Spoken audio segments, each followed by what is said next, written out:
Vamos a continuar, pues. Lo cierto es que vamos a quedar bien atrasados.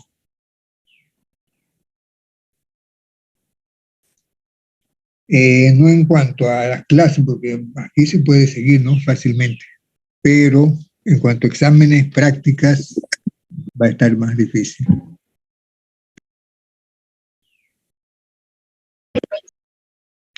Aunque, bueno, ustedes pueden planificar hacer el examen un miércoles, viernes, no sé.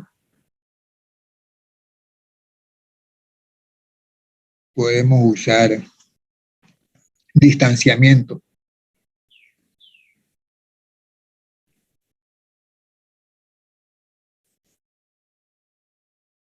Terminamos la parte 4.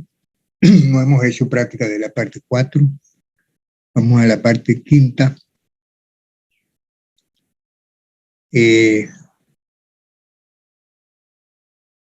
Lo que vamos a hacer es a ver esto con calma y buena letra. No le hace que usemos nada más 1 hora virtual, porque así virtual no, vamos mucho más rápido y se les va a acumular material.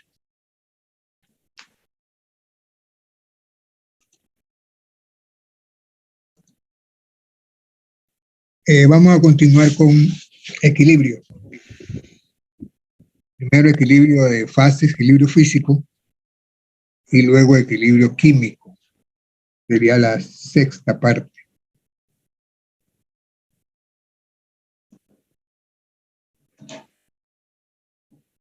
Para este equilibrio vamos a usar la función energía de Gibbs, que fue lo último que vimos. La energía de Gibbs es función de temperatura y presión. Entonces diferenciamos con respecto a cada una, temperatura y presión. Eso ya lo habíamos visto, ¿no? Entonces, como G, por definición es H menos TS, y H está relacionada con U, hicimos toda esa sumatoria que está allí, y llegamos a la conclusión de que la parcial de G con respecto a temperatura, a presión constante, es menos entropía. Y la variación de G con respecto a la presión, a temperatura constante, es volumen. De allí partimos.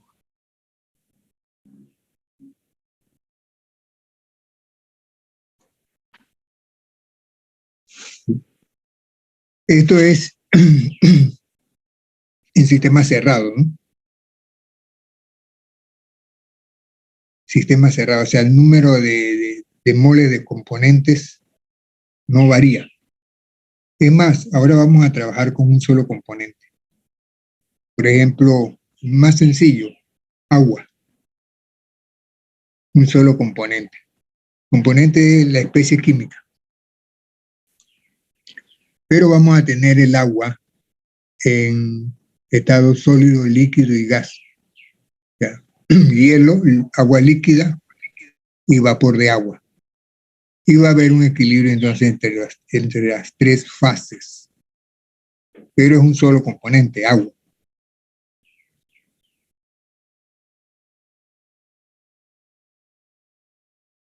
¿Estamos claros?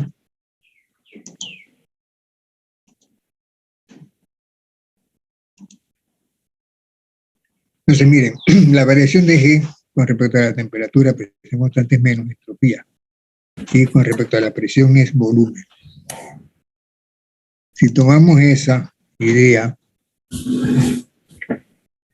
y nos vamos a sistemas abiertos, donde puede variar el número de componentes.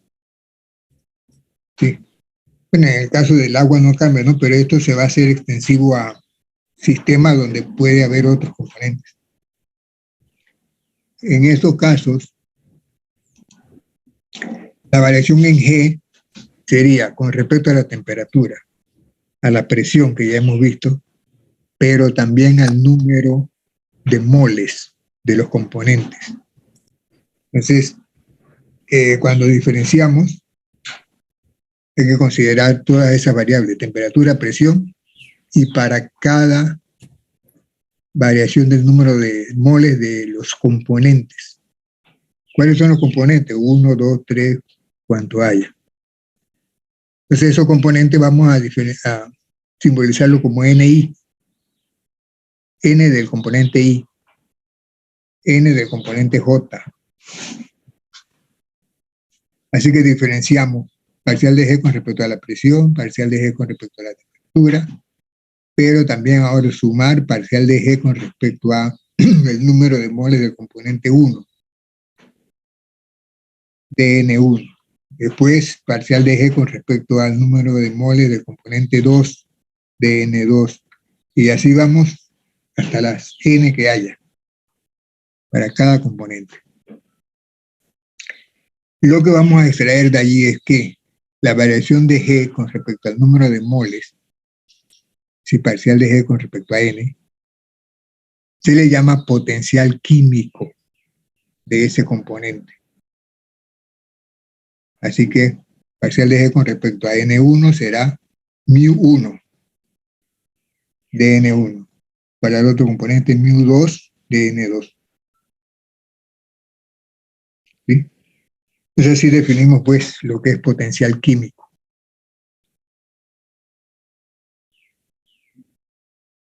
Ahí está definido, ¿no? Potencial químico. Variación de G con respecto al número de moles.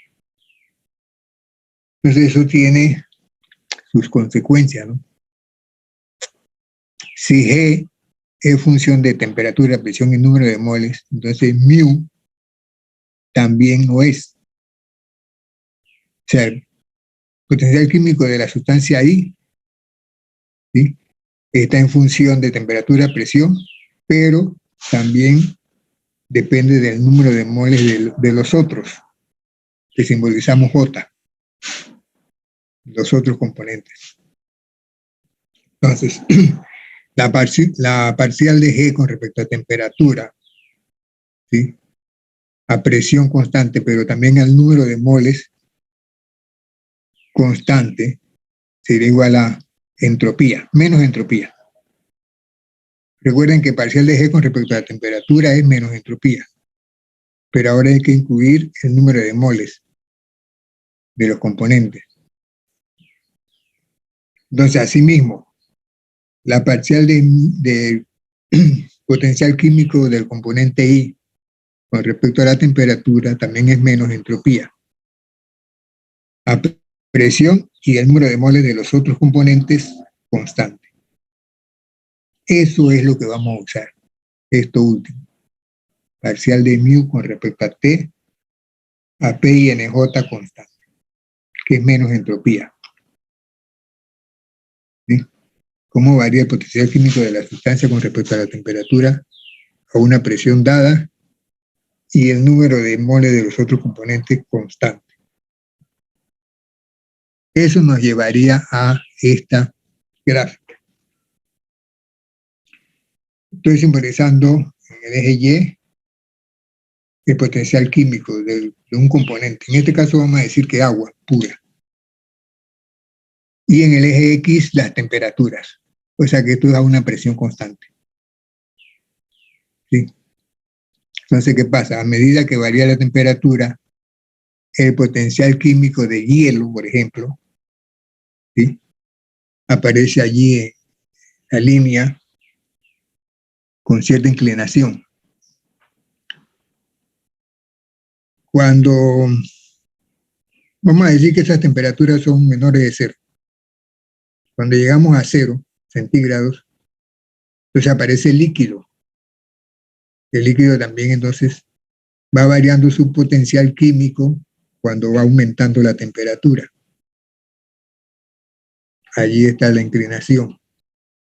Cuando se llega a 100 grados Celsius, aparece el gas. Y el potencial químico del agua como gas va variando al aumentar la temperatura. Entonces, como conclusión, la sustancia más estable a cierta temperatura, o en cierto rango de temperatura, es la que tiene menor potencial químico en el rango en ese rango de temperatura. No sé si ustedes logran verlo en el gráfico. Por ejemplo, desde el inicio, desde cero, en el eje X, desde cero hasta la temperatura de fusión. Entonces, sería temperatura bajo cero, ¿no? ¿Qué es más estable, hielo o agua líquida? De cero para abajo, temperaturas negativas. Creo que hielo. Hielo es más estable. Entonces el sólido es más estable. Pero bueno, si es más estable, ¿dónde estaría el líquido allí? Si pudiéramos verlo. Si pudiera estar allí el líquido, ¿por dónde pasaría? Los potenciales químicos.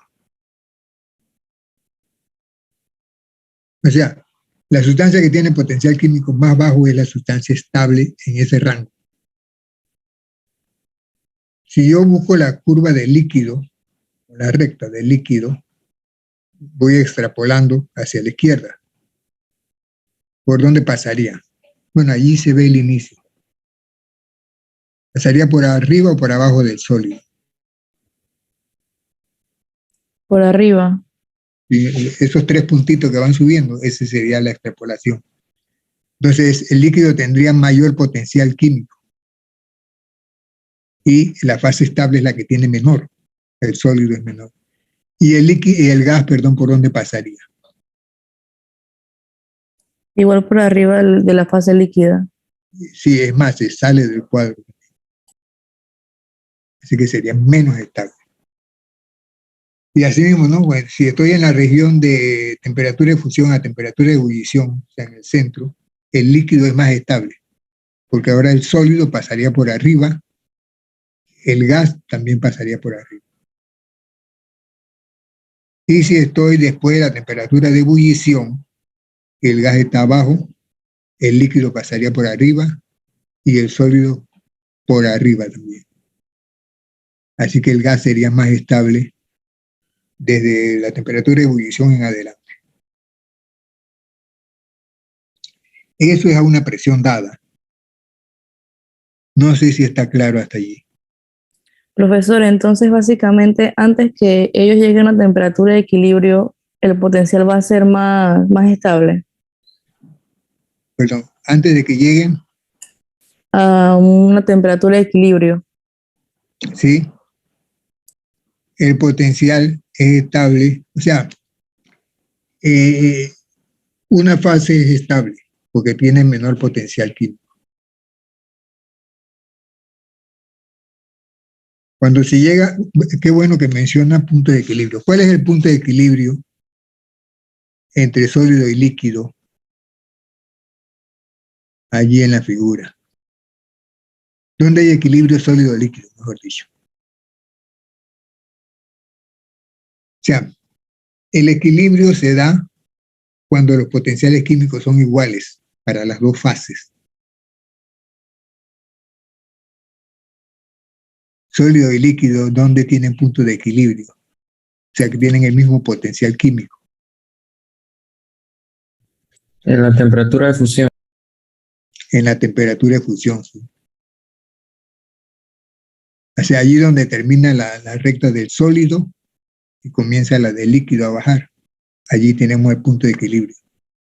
Sólido, líquido. Y el equilibrio líquido-gas. En la temperatura de ebullición. Sí, donde termina la del líquido y comienza la del gas. Comienza a bajar. Tenemos punto de equilibrio. Qué bien, eso es a una presión dada. Ahora, imagínate que yo cambie la presión. ¿Sí? Se van a correr las líneas. Vamos a decir que esta es la línea que se parece más a la de líquido, que estaba a una presión dada baja y yo subo la presión. Entonces la línea se corre. Vamos al anterior. O sea que si yo cambio la presión, esas líneas que están allí en anaranjadas, esas líneas van a correr. Si subo la presión, va a ir hacia arriba esas líneas. Y si la bajo la presión, bueno, esas líneas van a ir bajando. Paralelas, pero van bajando. ¿Estamos claros?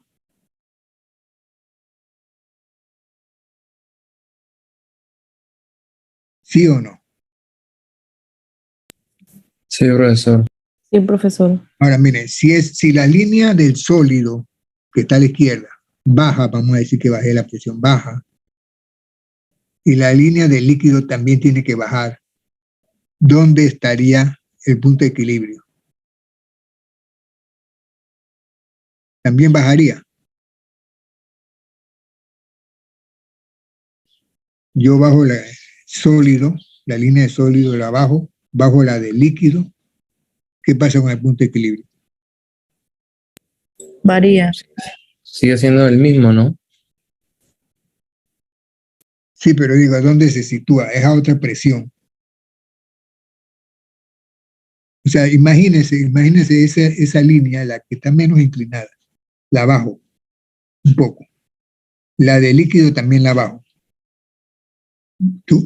¿Usted cree que se encontraría sobre la línea, o sea, el punto de equilibrio, se encontraría en la línea esta vertical de temperatura de fusión? ¿O no? Creo que no. No, posiblemente se va a correr. No se encontraría en el punto de fusión. Se correría un poquito la temperatura de fusión. Y asimismo, la de evaporación. Bueno, eso es lo que no pude encontrar una gráfica así. Así que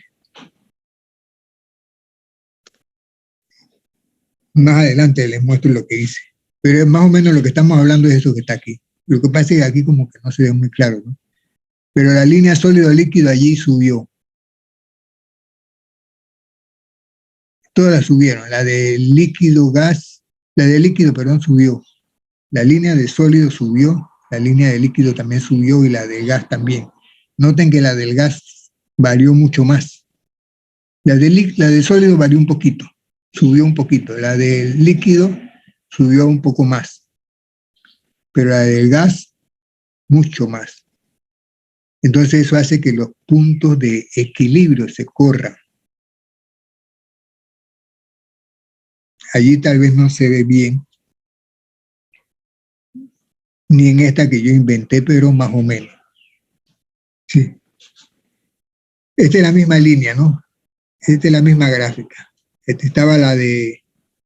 Lo que pasa es que no está dividida por regiones. Voy a tener que hacer ese dibujo otra vez, por regiones. Pero allí se ve la del sólido, por ejemplo. Sí, la del sólido es la línea que, o sea, como los puntos de equilibrio se están corriendo, porque todas las líneas bajan o suben dependiendo de la presión, los puntos de equilibrio sólido-líquido los dibujé con un punto encerrado en un círculo. ¿Sí? No sé si lo ven. Son los que están más a la izquierda. Hay uno rojo arriba, después cuando baja la presión hay uno más abajo, y cuando baja más la presión hay otro mucho más abajo. ¿Sí lo ven? Sí, profesor. Es como lo que yo le decía acá. Imagínense que la de línea de sólido baje, la de líquido baja. Entonces el punto ese de equilibrio ya no va a estar ahí, sino que va a estar más abajo y más a la izquierda, tal vez. ¿Sí? Eso es lo que se ve, trato de mostrar acá. Se van corriendo ese punto de equilibrio. Y esos puntos de equilibrio de sólido, líquido, lo he dibujado arriba. Porque, o sea, se van uniendo esos puntos. Si yo los uno, pues, me va a quedar una curva más o menos. Las líneas sólido, gas o líquido gas. Dice que la estoy representando con una X. Ajá, aquí está la X abajo. XX. Esas serían las líneas. Me voy al dibujo este original. Líquido gas. Baja la de líquido, baja la del gas. Entonces se van a encontrar más abajo. En este dibujo se van a encontrar más abajo y antes de la temperatura de ebullición que aparece allí. O sea que la temperatura de ebullición se corre hacia la izquierda. Entonces, si yo hago eso varias veces, o sea, con varias presiones, voy a tener una curva así, señalada, digo, que la señalicé con una X. Va a ser una curva líquido-gas. Ahora, generalmente eso depende de la sustancia que estemos trabajando, ¿no? Algunas de esas líneas van a ser más bien rectas. La inclinación también puede variar un poco. Eso es dependiendo de cómo varía el volumen. Así que la línea de sólido-gas. ¿Cuál sería la línea de sólido-gas? Vamos al inicio. Sólido-gas sería... A ver, ¿quién me dice dónde está el punto de intersección sólido-gas? O sea, el punto de equilibrio. Sólido-gas aquí.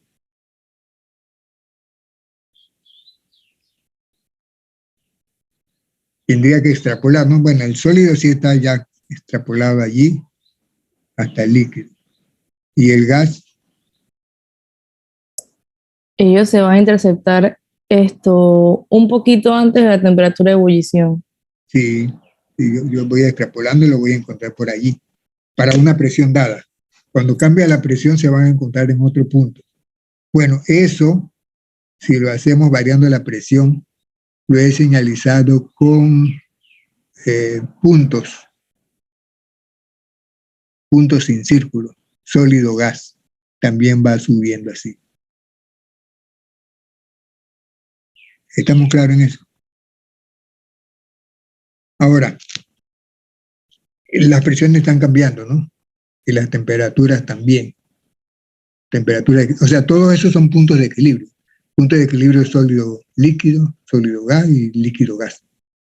Bueno, eso hay que reunirlo, ¿sí? Las tres curvas. Hay que hacerlas como continuas. Pero para eso hay que modificar un poquito los ejes para que coincida mejor, ¿no? Y vamos a tener algo, aquí está la de líquido gas, aquí está la de sólido líquido y la de sólido gas. O sea, los puntitos, esos que señalamos, un puntito con punto y círculo o con X, están aquí representados. ¿Sí? Pero yo quiero reunirlos en un solo diagrama. Entonces aparece así.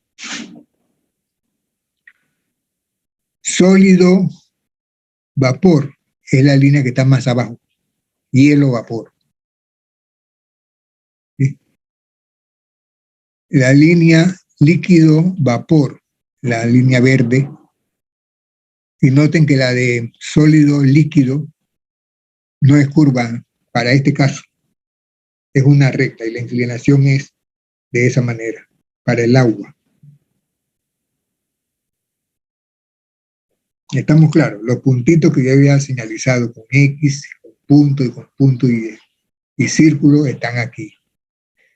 Esa línea verde es el conjunto de todos los puntos que yo había señalado, pero una infinidad, ¿no? Hasta que tracen una línea. A eso le llamamos entonces diagrama de fases. Noten que hay un punto muy especial donde se encuentran las tres fases. También es claro que lo que estoy graficando ahora es presión, temperatura. O sea, antes estábamos señalizando o graficando potencial químico, temperatura. Ahora es presión, porque lo que está cambiando es la presión. Claro que eso hace cambiar potencial químico, ¿no? Pero los potenciales químicos están cambiando en función de la presión. Así que tengo una gráfica de presión, temperatura y los puntos de equilibrio. Ya, entonces, el punto S, en donde coinciden los tres, es un punto especial.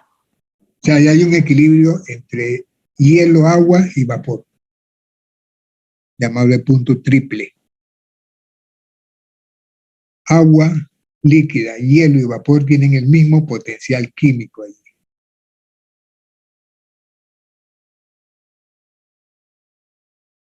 En la línea verde hay equilibrio entre líquido y vapor. Potenciales químicos son iguales para líquido y para vapor. Y así mismo el rojo, ¿no? Potencial químico igual para hielo y agua. Agua líquida. Ese es el diagrama de fases. Después haremos algunos problemitas de eso. Sí, algunas aplicaciones. Pero, por ejemplo, ahora, yo podría preguntar, si la presión es una atmósfera y la temperatura es menos de 273, ¿qué fase predomina? La presión es una atmósfera y la temperatura es menor de 273. Entonces me voy como si estuviera buscando un punto de XY. Presión 1, temperatura menor de 273. ¿En qué fase estoy? La del hielo, ¿no? Hielo. Sí. Y si aumento un poquito más la presión de 1, no está en el gráfico, pero si la aumento un poquito, seguiría siendo hielo a esa temperatura menor de 273.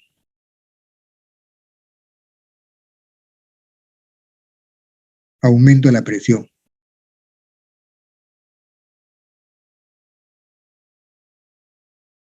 Es un diagrama XY. Si yo estoy en 273, menos de 273, y voy aumentando la presión, voy hacia arriba, subiendo, ¿estoy en hielo o no? Puede ser agua cuando se le aumenta la cantidad de presión suficiente. Sí, pero digo, se le aumenta un poquito más de 1. Sí, seguiría siendo hielo. Sí, sí, sería un poquito arriba de la línea esta horizontal de 1. Un poquito más arriba, eso es hielo. Sí. Ahora, si yo estoy a una atmósfera, el sistema está en una atmósfera, y yo quiero que esté líquido, ¿en qué rango de temperatura debe estar? Si estoy a una atmósfera y quiero que sea líquido, ¿en qué rango de temperatura debe estar?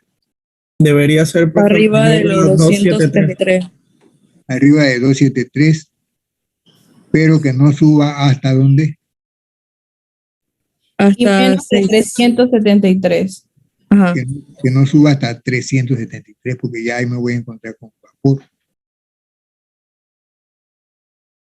Y así es. Si yo estoy a de 200, 300, a, qué sé yo, 320. Si estoy a 320, ¿sí? Y bajo la presión hasta 0.006 atmósfera, ¿qué tendría? Estoy a 320. La presión 0.006. Tengo un X lleno. ¿Dónde sería ese punto entonces? En agua. No, sería en vapor. No, vapor. Sería en vapor. Es un punto que va a estar un poquito más a la derecha del punto triple. Y eso va a ser vapor. Y a esa presión, pues, 0.006. Y así uno va jugando con esto. Saber en qué condiciones voy a tener líquido, vapor o hielo. Y el punto crítico es un punto en donde ya de ahí como que se pierde el sistema. No podemos diferenciar agua de vapor, como si fuera uno solo. Después hablaremos de ese punto triple. Bueno, pero aquí está. Miren, este era el caso del agua. Miren esa curva recta, hielo, líquido, una recta inclinada hacia la izquierda. Esta es la del CO2. Esa misma línea está inclinada hacia la derecha, pero también es recto más bien, es una recta. Claro que las presiones y temperaturas cambiaron. Este es CO2. Y cuando son otras sustancias, por ejemplo, hay sólidos que están en diferentes fases. Ahí le sale a uno la bruja, porque salen unos diagramas raros.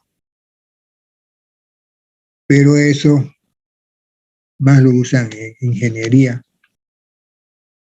eventualmente en electroquímica. Aquí están varios, sí, varias sustancias. No se dicen cuáles son, pero en la que está arriba a la izquierda parece de agua. La de abajo hasta parece CO2, pero tiene otra línea allí. O sea que trato de decirles pues que dependiendo del sistema, ese diagrama de fases cambia. Bueno, pero lo interesante es que en los puntos de equilibrio, el potencial químico de una fase tiene que ser igual al potencial químico de la otra fase. Por ejemplo, hielo y líquido. Entonces, si le simbolizamos el potencial químico de una fase, alfa, la otra fase vamos a llamarle beta. Y en el punto de equilibrio, o sea, en cada punto de esas rectas o curvas, los potenciales químicos deben ser iguales. Sea líquido gas, sea sólido gas o sólido líquido. Ahora, imagínense que tengo el punto allí en equilibrio, las dos fases, pero cambio un poco la presión, desde P hasta dP. Digo, desde P hasta P más dP. Y la temperatura desde T hasta T más dT. O sea, le incremento un poquito. Entonces el potencial químico tiene que cambiar. ¿Cómo cambia el potencial químico? Bueno, el potencial químico de alfa, que era mu alfa, tengo que añadirle la variación. Y al de beta, tengo que añadirle la variación. Pero si queremos que eso se mantenga en equilibrio, esas dos variaciones tienen que ser iguales. O sea, si uno subió un poquito, el otro también tiene que haber subido un poquito. O sea, d mu alfa debe ser igual a d mu beta para mantener el equilibrio.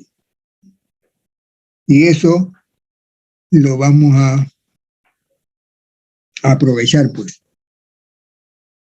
Porque dijimos que mu, que es energía de Gibbs, nada más que es por mol, es menos S de T más V de P. Ya lo habíamos visto antes. Menos S de T más V de P. Entonces, la variación en mu de alfa sería menos S de alfa por dt, más volumen de alfa por dp. También para beta, menos S beta dt más V beta dp.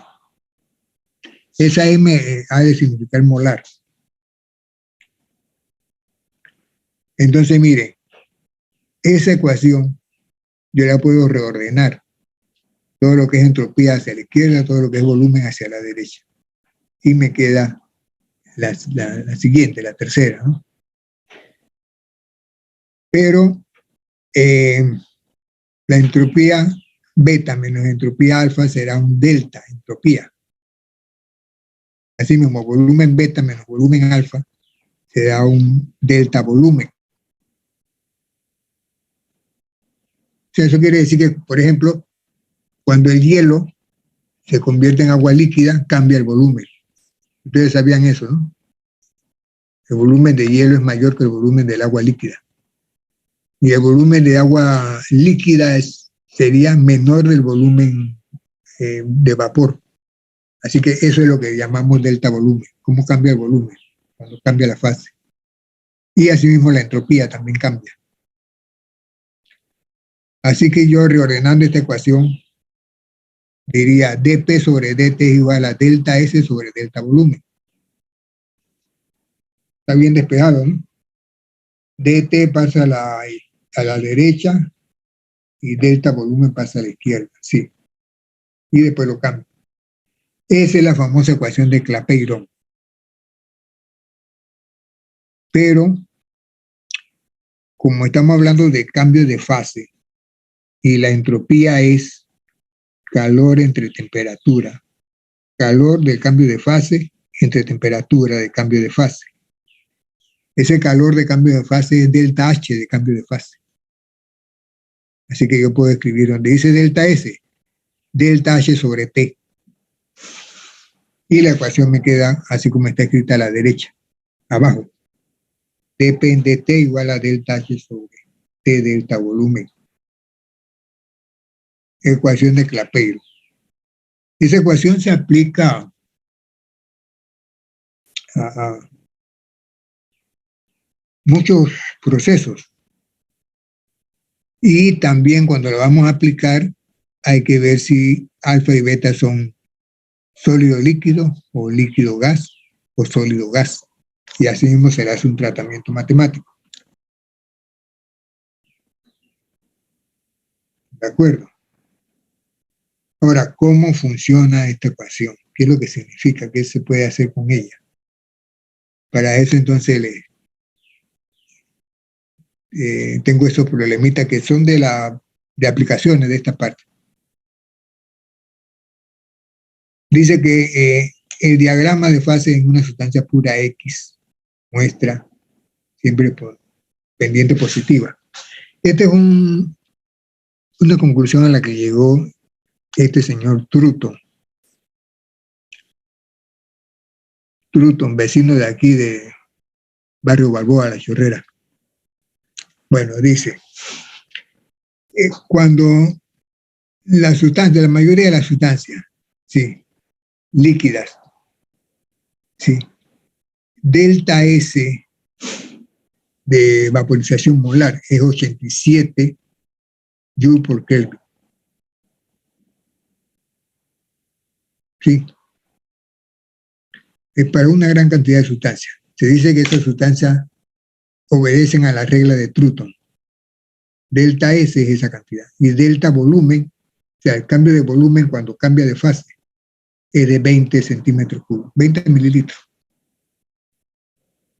Entonces se pregunta, si esta sustancia obedece a la regla de Truton, que delta S es 87 y delta volumen es 20, ¿cuál es el cambio de presión por cada cambio en 1 grado de la temperatura? Si obedece, o sea, la regla de Truton me está dando delta S los valores de delta S y delta volumen. Y la ecuación dice que dP en dt es igual a delta S sobre delta volumen. Si me está dando delta S y me está dando delta volumen, entonces es fácil saber cuánto cambia la presión por cada cambio en una unidad, pues, en la temperatura. Nada más que hay que hacerlo. Esa es la ecuación. dP en dt es igual a delta S sobre delta volumen.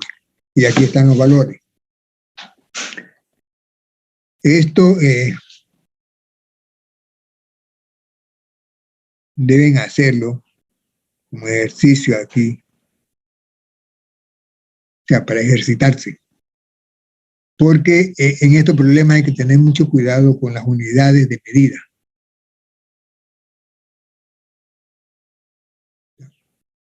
Se están preguntando cuál es dP sobre dt, siendo dt la unidad.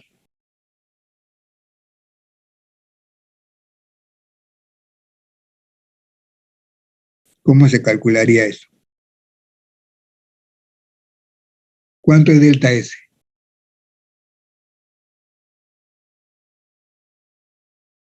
$87 Joule por Kelvin. ¿Y cuánto es delta volumen? 20 centímetros cúbicos. Sí, 20 centímetros cúbicos. Como ambos sistemas trabajan en litros o decímetros cúbicos, vamos a pasarlo a decímetros cúbicos. ¿Cuánto sería eso?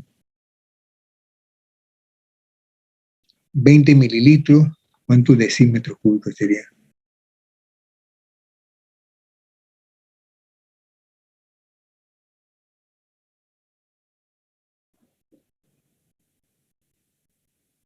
Recuerden que decímetro cúbico es más o menos litro.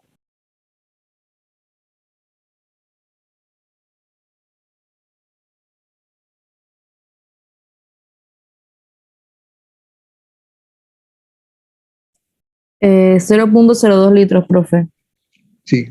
O sea, podemos poner allí para estar de acuerdo con Jules, 0.02 decímetros cúbicos.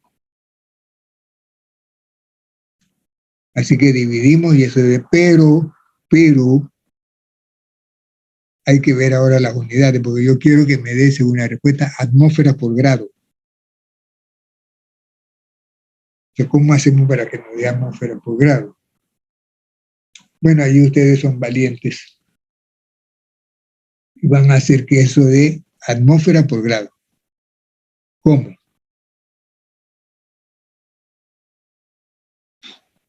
Es 87 entre 20, entre 0.02, sí, también. Pero las unidades no van a corresponder porque te queda Joule sobre Kelvin decímetros cúbicos. Y eso no es atmósfera por grado. Habría que transformar a ATM litro. Hay que buscar la manera. Sí. Bueno, ¿quién me dice eso? ¿Quién habló allí? Isaac. Isaac. Sí. Isaac, ¿cuál es Isaac? Cisneros. Cisneros. Bueno, pues, Cisneros. Entonces, ¿cómo haría para que las unidades correspondan al final a atmósfera sobre grado? Atmósfera sobre grado. Sería transformar los joules a ATM litro y los litros se van con los litros, queda ATM por Kelvin, ¿no? A ver, hágalo, lo multiplica por 101.325 joules es un ATM litro, creo. Y eso me daría ATM litro y eso ya lo simplificaría con los litros. sí, ¿cuánto le da?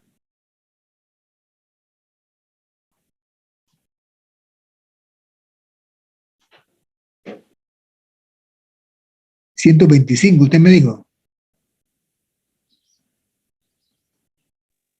Sé que es 101, pero no sé si es 325 o 225. Ah, ese es 101.325 pascales una atmósfera. Ese es pascal.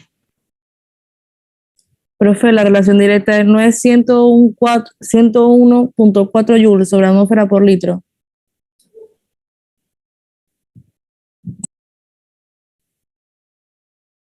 Sí, 101.325 pascales una atmósfera.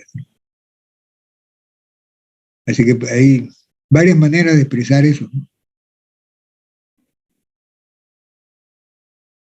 Tendría atmósfera y litro, bien. Pero ¿qué pasó con los joules entonces?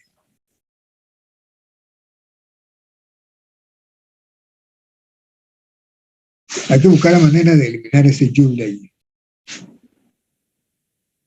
Miren que va a quedar atmósferas y grados, nada más.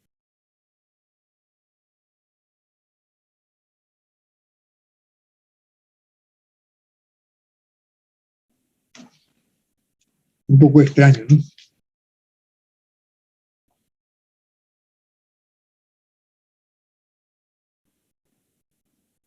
Yo diría que jugando con la R. Sí, profe. Sería dividir 87 entre 101.325 y eso dividirlo entre 0.02 y da 0.0429, o sea, 0.043, la respuesta. 0,043, sí. Sí. Hay otra manera de hacerlo, ¿no? Pero es lo mismo, prácticamente. Muy bien. Así que es cuestión de unidades, medida.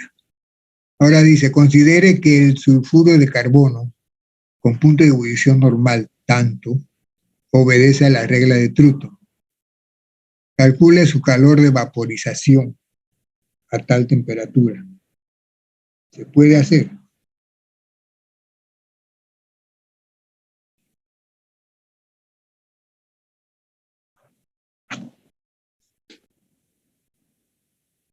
Ese es usando la regla, perdón, el resultado de parte A. Si yo tengo dP de T, 0.043 atmósfera por grado, yo igualo eso a delta H sobre T delta V, ¿no?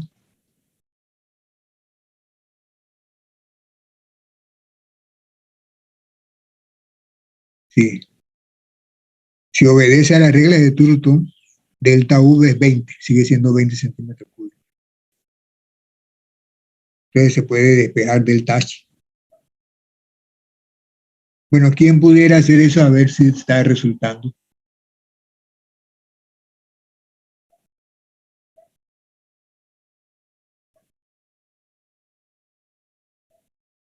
También es cuestión de unidades de medida.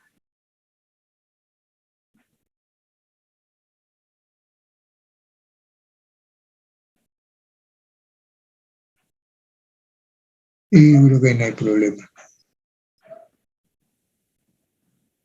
Delta H te da en kilojoule mol. Más sencillo.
Delta H 0.043. Temperatura 319. Y cambio en volumen 0.02.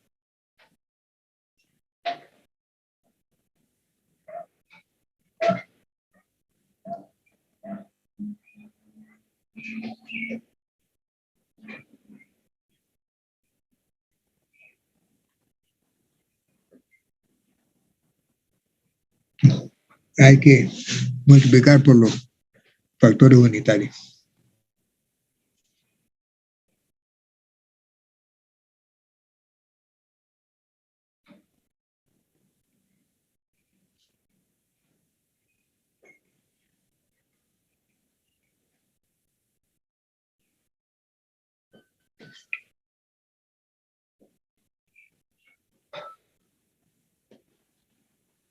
Profe, puedo convertir ese delta S, lo puedo pasar a kilojoules.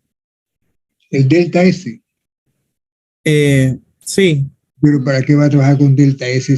Trabaja con delta H sobre T mejor. Y despeja delta H. Porque lo que te están preguntando es delta H. Y te están dando la temperatura de ebullición. Bueno, entonces sería una multiplicación sencilla, por favor. Sí, nada más que hay que cuidarse de las unidades de medida. Despejar delta H, pero cuidarse de las unidades de medida. O sea, usar factores unitarios.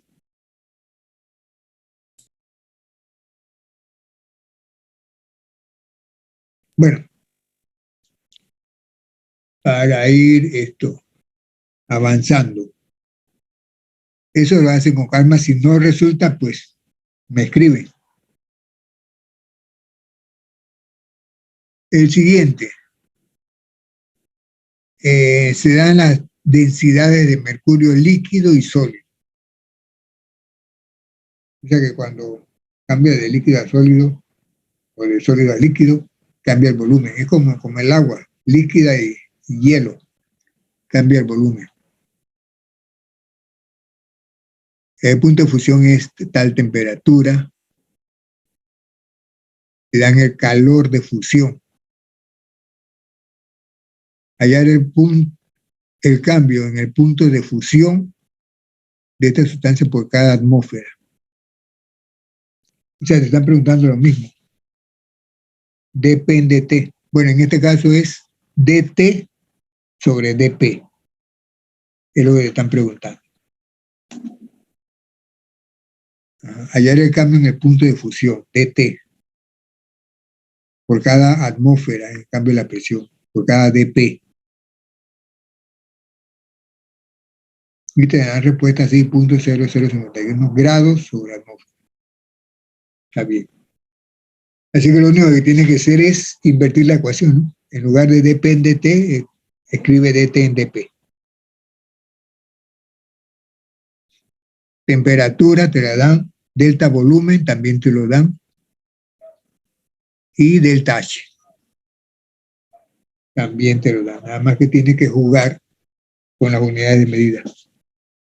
¿Cómo se calcula el delta volumen?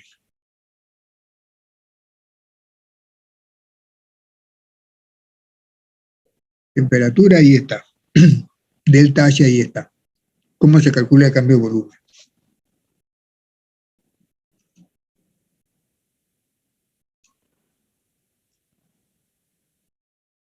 Con las densidades, profe.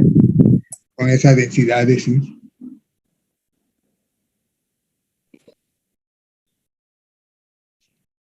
Pone un mol de la sustancia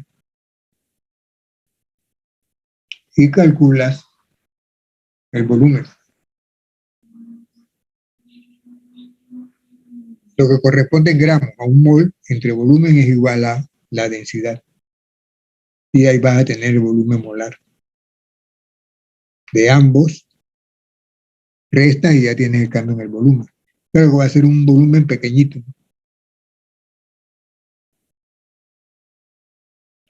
Y después es jugar con factores unitarios. Y lo peor, que esto está en calorías. Pero hay un valor de R en calorías, ¿no?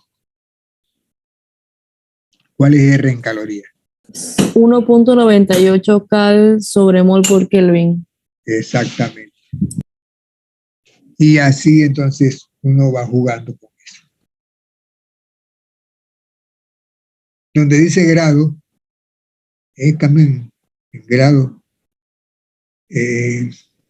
Sería bueno para evitar ese signo menos ahí usar Kelvin.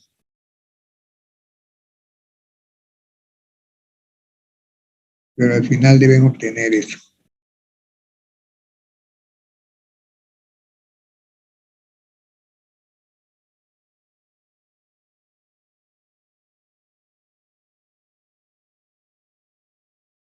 Profe, ¿usted no me envió las diapositivas? ¿Cuáles? La de la cuarta parte y esta. La cuarta parte no se las envié. No, profe. Ah, bueno, debo enviar la cuarta parte. Y también le quería preguntar si terminamos la cuarta parte, porque nada más llegamos hasta las ecuaciones de Maxwell. Sí, la cuarta parte, yo le dije que no se le iba a enviar porque tenía que añadirle una última parte. Pero esa última parte fue como de 1 o 2 diapositivas, si acaso. Era para introducir la ecuación de Gibbs-Helmholtz. Esa ecuación no lo vamos a usar en este momento, pero queda allí pendiente. Eso fue lo que añadí. Ah, listo, profe. Gracias. Y entonces esa cuarta parte tiene aplicaciones. Son como más de 12 problemas, creo. También tengo que enviárselo, pero voy a revisarlo antes. Ahí donde por eso les estoy diciendo que vamos a quedar atrasados. Porque imagínate, hay que ver, tiene que revisar todavía la cuarta parte, la teoría, ver esos problemas. Y ya estamos en la quinta parte, que esto también tiene sus aplicaciones. Por eso que decía que aquí tendríamos que ir más lento, ¿no? Porque así, virtual, esto es rapidito. Pero van ustedes a tener más trabajo. Van a sentirse más presionados. Hay que tener cuidado con este asunto de virtual.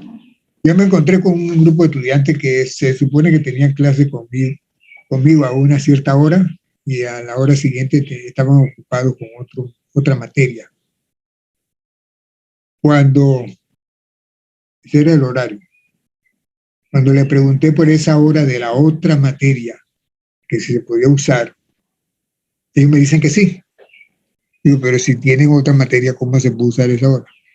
No, porque la profesora a esa hora no la usa, simplemente nos deja unas tareas, nosotros se la entregamos un mes después y ya. Eso no está bien. Por eso es que tienen problemas después. Así que con esto de virtual hay que tener cuidado.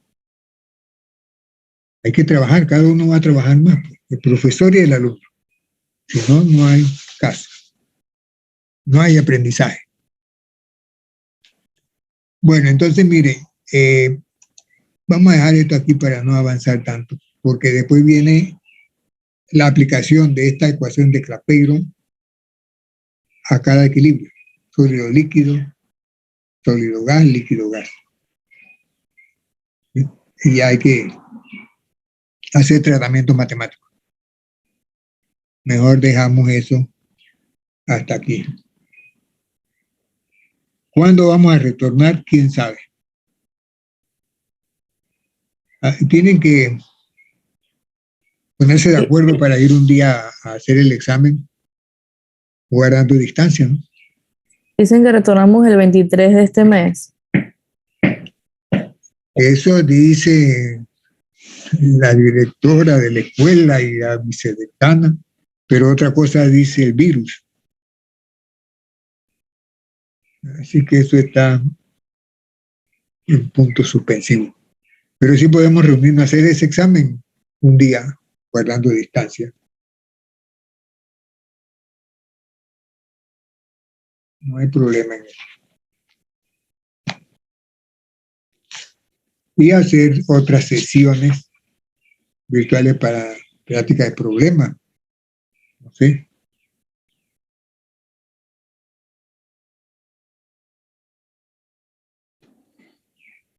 ¿Estamos de acuerdo? Entonces ustedes me dicen qué día se puede ir a hacer examen.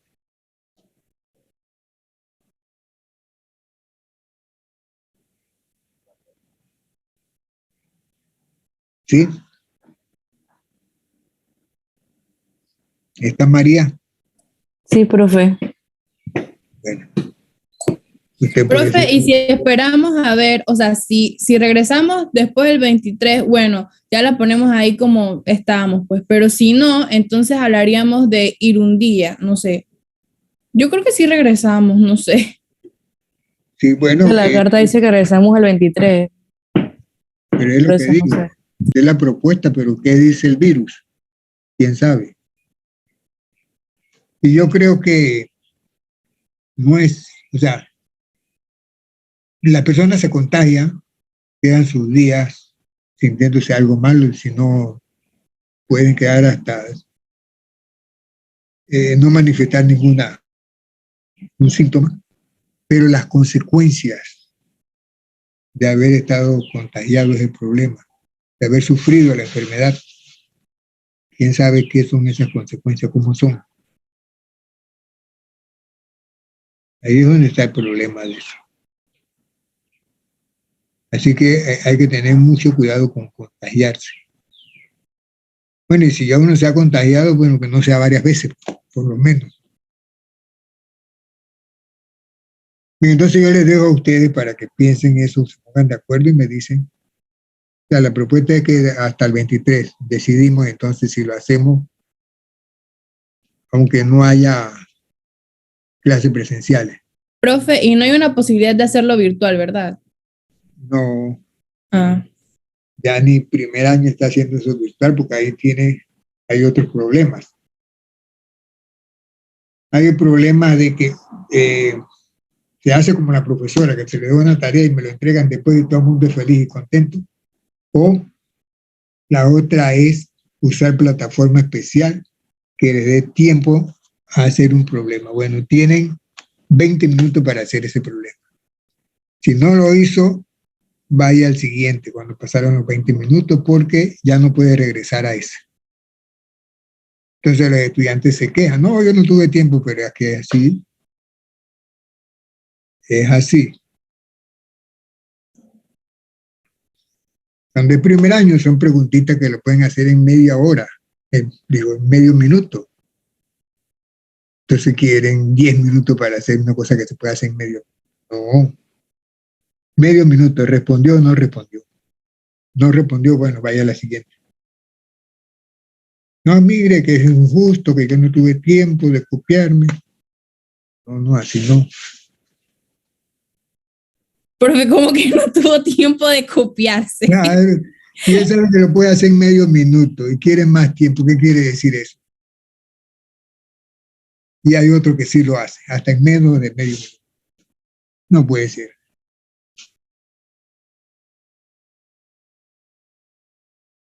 Así es. Así que esas plataformas son usando tiempo. Y lo peor, que no puede recoger. O lo mejor. Bien, entonces quedamos así, pues nos vemos en la próxima clase. Dele, profe, chao. Dele, profe. Que tenga buen fin de semana. Chao, profe. Igual, sí, gracias. Nos vemos, profe. Cuídese, profe. Profe. También.